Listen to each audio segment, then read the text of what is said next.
এখানে গিয়ে একটু শান্তি নেয়ার একটা জায়গা থাকে।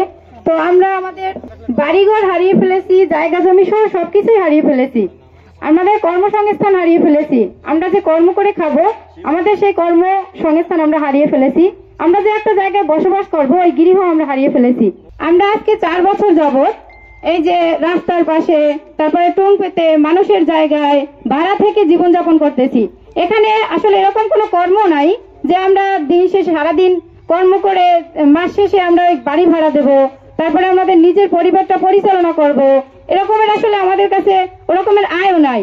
তো আমরা চাই আমাদের এই আবাসস্থানটা যাতে আমরা খুব তাড়াতাড়ি পেতে পারি, আমাদের বাসস্থানটা তো অন্তত সারাদিনের কর্ম শেষে আমরা যেন একটু স্বস্তি পেতে পারি।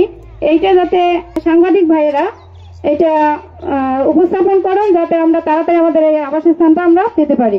আমরা এই জায়গায় রয়েছি, বাতাস বান্নে ছাড়লে আমরা আবাসনে যাই, স্কুলে যাই, সেন্টারে যাই।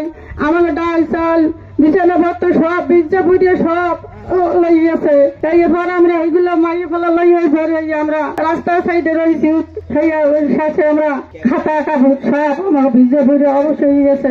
আমরা কোনো বালি সিটান দিতে পারিনি, বাসায় লেগে গেছে। আমরা রাস্তার সাইডে একটা নদীর সাইডে আমরা এত কষ্ট করতে আছি। আমরা 8টা ঘর আমরা খালের ভিতর পাটাতন করে ঘর উঠে রয়েছি। আমার মেয়ে ছেলে আমার কোনো অসুখ বিসুখ সারেন, আমরা গোসল করতে পারি না, পানি নষ্ট হয়ে গেছে, আমরা খাওয়া দাওয়া করতে পারি না। আমাদের জায়গা জমি যে আছে সব লেগে গেছে, টাকা পয়সা পাই নাই। ঘর দুয়ারের কিছু টাকা পয়সা পাইছি অল্প, সব খরচাপাতি হয়ে গেছে। আমরা যে জায়গায় একটা জায়গাটা কয়েক করে রাখতে পারি নাই।